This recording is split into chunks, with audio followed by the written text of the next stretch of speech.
क्या दोस्तों आप लोग भी फ़नी कंटेंट बनाते हो, कॉमेडी वीडियो बनाते हो लेकिन अपने वीडियो के लिए बेस्ट साउंड इफ़ेक्ट ढूँढना चाहते हो। जब तक फिर अपने वीडियो में साउंड इफ़ेक्ट अप्लाई नहीं करोगे ना तो आपका कंटेंट देखने में अच्छा ही नहीं लगेगा। जैसे आप फ़नी वीडियो बनाते हो तो फ़नी साउंड इफ़ेक्ट नहीं डालोगे अपने वीडियो में तो आपका वीडियो देखने में अच्छा नहीं लगेगा। इसीलिए आज इस वीडियो के अंदर मैं आप सभी को इतना सारा साउंड इफ़ेक्ट बता दूँगा जिससे आप उसको डाउनलोड करके अपने वीडियो में यूज़ करके और भी अपने वीडियो को एंगेजिंग बना सकते हो। तो इतना सारा साउंड इफ़ेक्ट डाउनलोड करने के लिए मैं आपको एक वेबसाइट का नाम बताऊँगा। उस पर आपको बहुत सारा साउंड इफेक्ट मिल जाएगा। तो सिंपल सा फनी वीडियो के लिए साउंड इफेक्ट डाउनलोड करने के लिए आपको क्या करना है कि अपने मोबाइल फोन में कोई सा भी ब्राउजर ओपन कर लेना है और यहाँ पर आपको टाइप कर देना है माई इंस्टेंस लिखकर आपको सर्च कर देना है और फर्स्ट में आपको मिल जाएगा तो आपको इस पर क्लिक कर देना है। इस पर जैसे आप लोग क्लिक करोगे ना तो यहाँ पर बहुत सारा आपको फनी साउंड इफेक्ट मिल जाएगा जैसे यहाँ पर आप लोग देख सकते हो।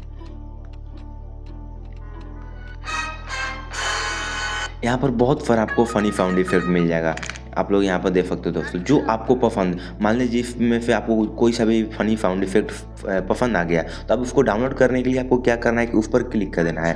यहाँ पर आप ऊपर नीचे में उसका नाम दिया हुआ है उसके नाम पे क्लिक कर देना है। नाम पे जैसे आप लोग क्लिक करोगे ना थोड़ा सा स्क्रॉल करके नीचे आना है तो आपको यहाँ पर दिखाई देगा डाउनलोड MP3 तो आपको इस पर क्लिक कर देना है। इस पर जैसे आप लोग क्लिक करोगे तो आप लोग ऊपर में यहाँ पर देख सकते हो कि मेरा डाउनलोड हो चुका है, मेरा ये फाइल में सेव हो गया। ऐसे ही आपको जो भी साउंड इफेक्ट यहाँ पर पसंद है उसको इजीली तरीके से डाउनलोड करके और अपने वीडियो एडिटिंग में उसको यूज करके और भी अपने फनी कंटेंट को उसमें साउंड इफेक्ट डालकर उसमें और भी आप एंगेजिंग बना सकते हो। इस तरीके से आप लोग यहाँ पे साउंड इफेक्ट लेकर और डाउनलोड करके अपलोड कर सकते हो। वीडियो अच्छी लगी हो तो वीडियो को लाइक कर दीजिएगा और चैनल पर पहली बार आए हैं तो चैनल को भी सब्सक्राइब कर लीजिएगा क्योंकि ऐसे ही वीडियो आपको इस चैनल पर देखने को मिलता रहेगा।